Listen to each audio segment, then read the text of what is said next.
Oke, Assalamualaikum warahmatullahi wabarakatuh. Kembali lagi bersama kami di Purwa Cerita Purwa ya. Ceria.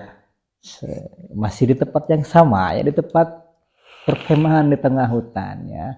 Kita lanjut dari cerita yang sebelumnya ya, Ki. Tuh kan nih teman saya Ki Elang ya. Gimana Ki, sehat Ki? Alhamdulillah. Walaupun ada dingin-dingin ya. Oke, Ki. Boleh ceritakan suasana yang ada di sini, Ki? Karena ini ada di gunung ya. Hmm. Sebenarnya gunung itu memiliki satu energi yang sangat besar dan tentunya sangat positif di balik energi-energi negatif yang ada di sekitarnya. Cuman bisa ternetralisir oleh energi alam yang baik. Sehingga teman-teman dimanapun kalian berada, kalau misalkan kalian pergi ke satu tempat yang itu pegunungan, tolong untuk menjaga ucapan, karena residual energi dari ucapan negatif itu akan menghasilkan sebuah gesekan yang sangat besar. Karena memang gunung-gunung atau kabuyutan-kabuyutan kalau bala nyebutnya adalah tempat tunda lain cerita. Jadi memang bagus untuk mengakselerasi sel dan mencari data yang ada di dalam diri. Seperti itu. Jadi mereka merekam itu ya, cerita itu. Nah, tadi saya ketika jalan-jalan ke sana agak ada yang menarik nih ya. Yang Ki Elang rasakan itu ada apa? Yang saya merasakan sendiri itu lebih cenderung kepada residual energi dari beberapa rekap alam yang terjadi di masa lampau. Ada Belanda dan lain sebagainya ya. Di balik benar atau tidaknya, ini hanya sebuah eksistensi dari astral. Cuman memang bagus, energinya semuanya positif dan tidak menimbulkan hal-hal yang berbau negatif. Ya. Seperti itu. Cuman memang ada pesan dari mereka, katanya cik jaga ulah samanea abong inyana hirup di zaman ayeuna gitu, itu ngadap kakula. Mungkin karena banyak sekali konten-konten kreator yang kurang beradab mungkin ya, kurang beretika juga ya, walaupun istilahnya itu juga hiburan ya, is oke, nggak apa-apa. Cuman mungkin lebih baiknya setelah melakukan itu harus melakukan penetralisiran untuk mengembalikan lagi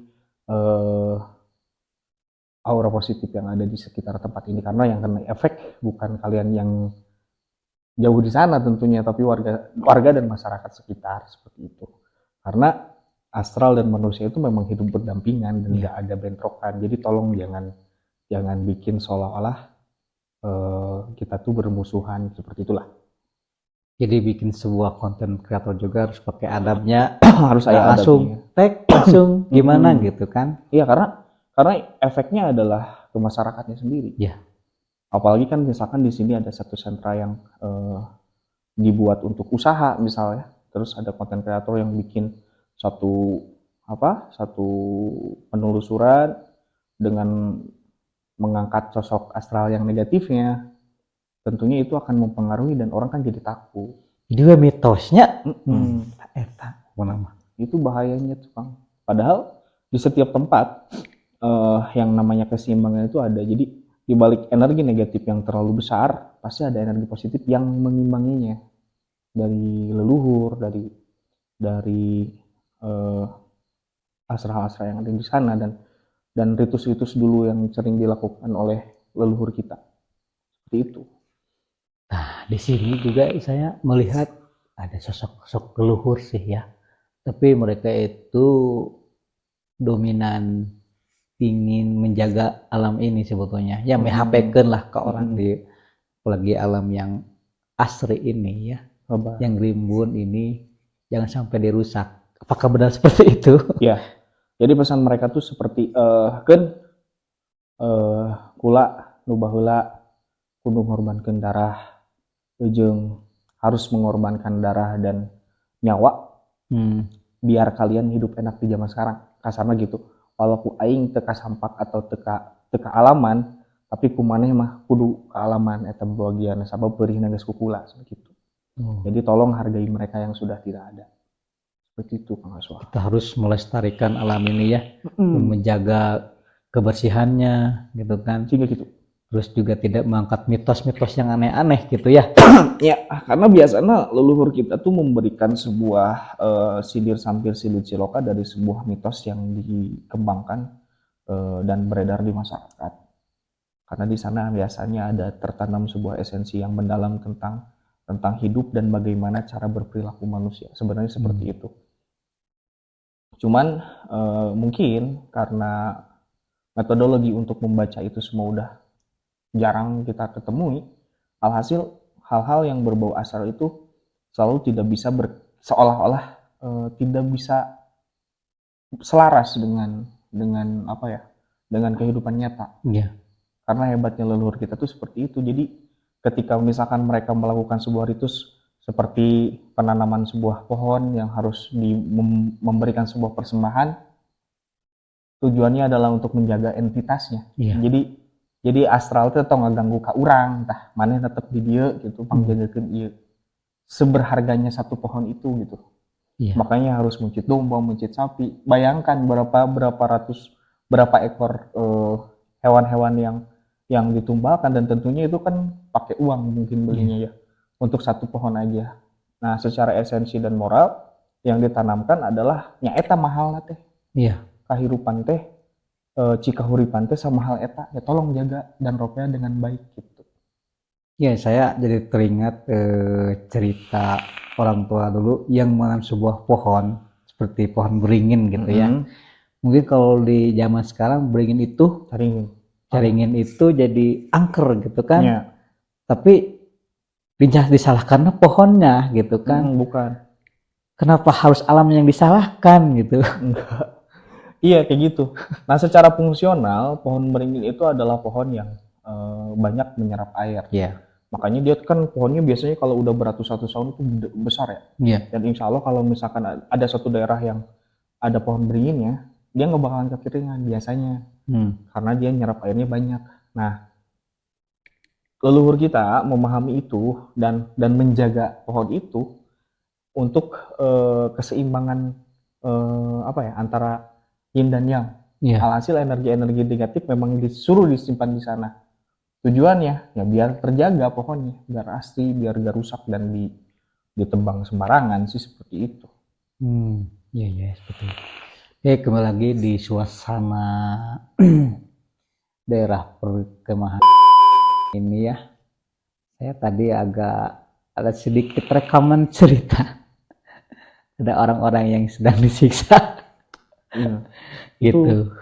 Itu residual energi yang terjadi mungkin ya. Iya. Yang terjadi di masa lampau. Iya. Karena pada dasarnya ada alam itu sering merekam sesuatu yang yang sudah jadi kebiasaan. Contoh, ketika misalkan kita punya orang tua yang sering nyapu di pagi hari, kemudian orang tua kita meninggal, satu saat kita mendengar suara sapuan itu seolah-olah aya orang tua, padahal memang lain jin, lain eta, biasanya eta rekaman alam sebenarnya mah. Oh, sepertinya dari direkam ke alam, bukan sama sosok astral gitu kan. Bukan, Mereka tuh hanya mengaku-ngaku gitu ya. Iya, jadi ya kudu bijak we, istilahnya nggak ada yang menakutkan, nggak ada yang buruk, nggak ada yang negatif. Silahkan, tolong jaga alamnya, tolong jaga adabnya. Emang betul, cuman karena mereka itu yang bikin yang di sini gitu kan. Mereka tahu tentang mitos-mitos di sini. Tapi kenapa mereka tidak menjaga adabnya? Bahkan lebih ngajakeun gitu tahnya. Karena di zaman sekarang orang sudah tidak mempercayai hal seperti itu. Karena kembali lagi kan konten kreator apapun eta, semuanya kan ngejarnya pasar ya. Dan mungkin masyarakat pada umumnya seneng dengan hal yang seperti itu, dan yang jadi tolak ukurnya ya tetap namanya juga tontonan untuk hiburan seperti itu. Tapi kan kalau misalkan setiap tontonan jadi tuntunan, nantinya kakeco kayak gitulah. Ya nggak apa-apa, silakan saja, cuman tolong untuk lebih tadabur aja lah, lebih berhati-hati dan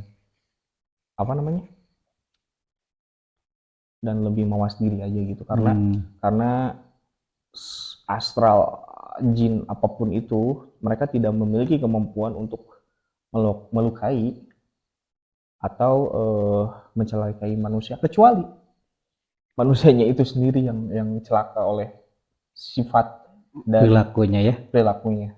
Beda lagi dengan misalkan santet, teluh, tenung, dan guna-guna, karena ada satu persembahan yang ini sudah bukan berkaitan dengan jin lagi, bukan dengan korin lagi, tapi dengan setan yang penebusannya pun bukan dengan hal yang biasa. Yang digadekan tuh ya jiwa, raga, sukma, dan nyawanya. Endingnya pasti akan kembali lagi kepada yang berbuat seperti itu. Dulu juga saya jadi ingat satu alkisah Kang Aswah. Kan saya memang sering main ke rumah kakek saya di daerah kabupaten juga tuh.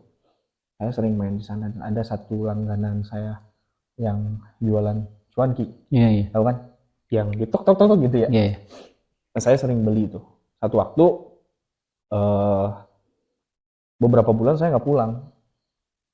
Nah, waktu saya pulang, karena sudah jadi kebiasaan ketika rindu kampung halaman lah seperti itu dengan kebiasaan-kebiasaan yang sering dilakukan.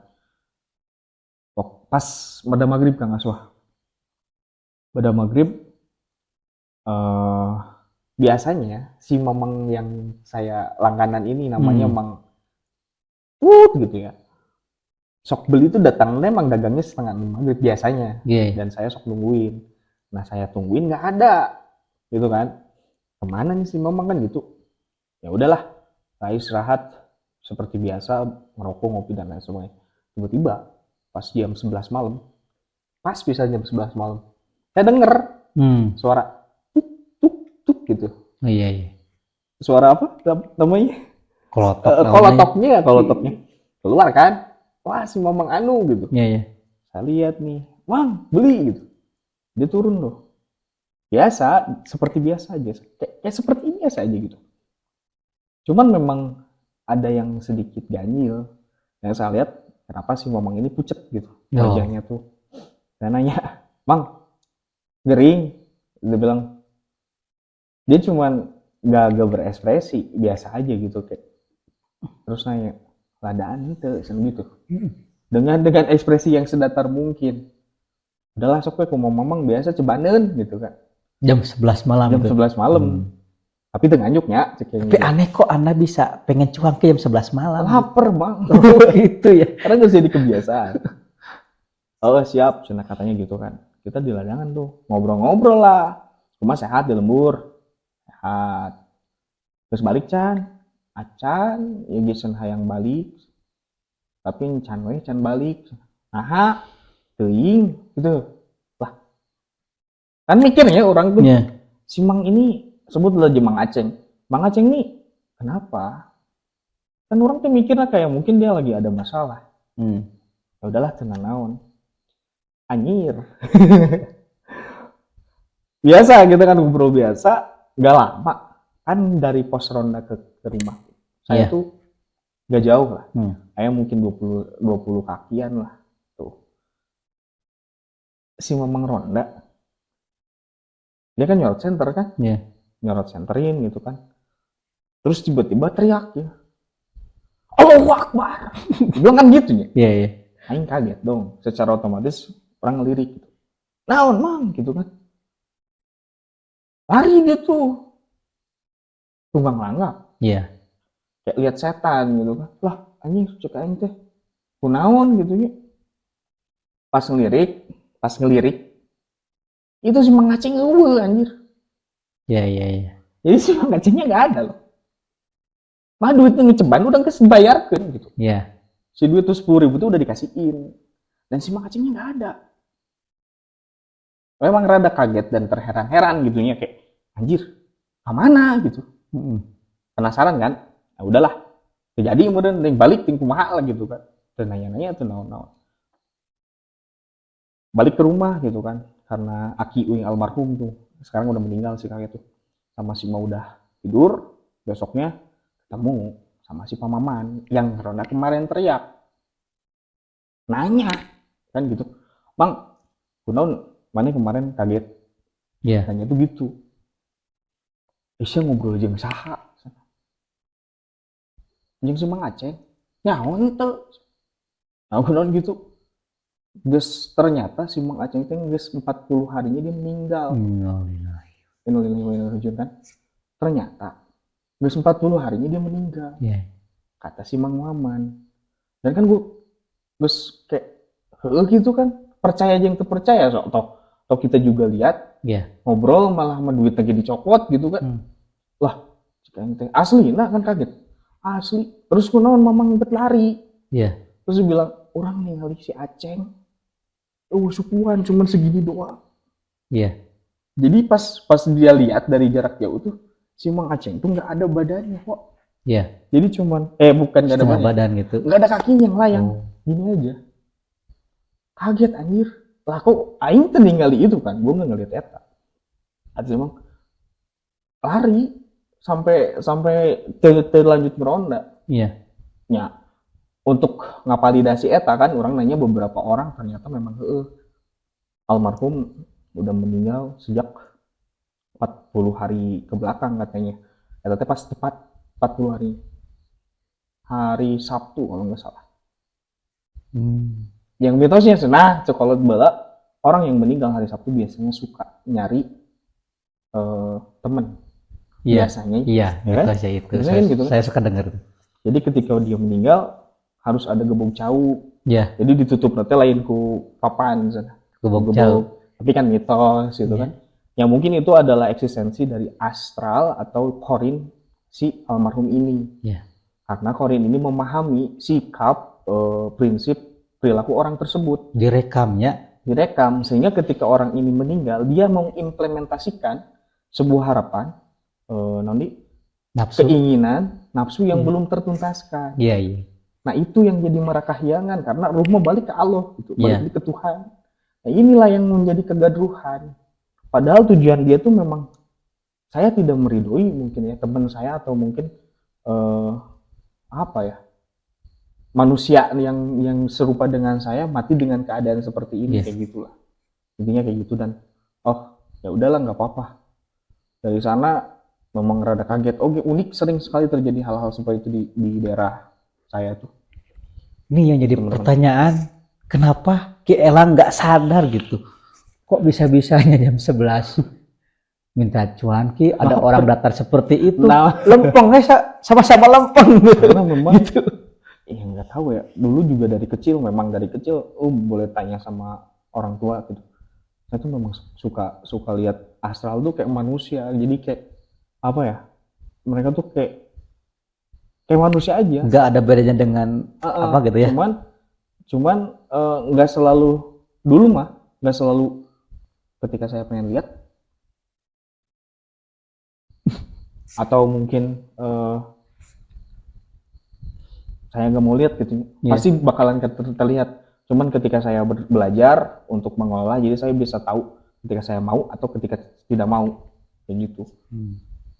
Nah teman-teman itu Kang Aswah, nanti kita bercerita lagi perihal astral-astral yang lain karena memang rupanya sudah nggak enak hawa dan energinya gitu. Ya, saya juga saya lihat ini ada banyak berlalu lalang makanya mau silaturahmi kayaknya. Oke teman-teman, pokoknya kalau ada yang mau diceritakan pengalaman-pengalaman mistik kalian bisa DM di IG kami Purwacarita untuk sharing-sharing masalah perjalanan atau pengalaman seru kalian dalam kehidupan yang berbau mistik atau astral. Kang Aswah ya. Iya, betul. Pokoknya DM ya, tong help like, komen dan subscribe. Mohon maaf bila ada salah-salah kata. Oke. Assalamualaikum warahmatullahi wabarakatuh. Sampurasun.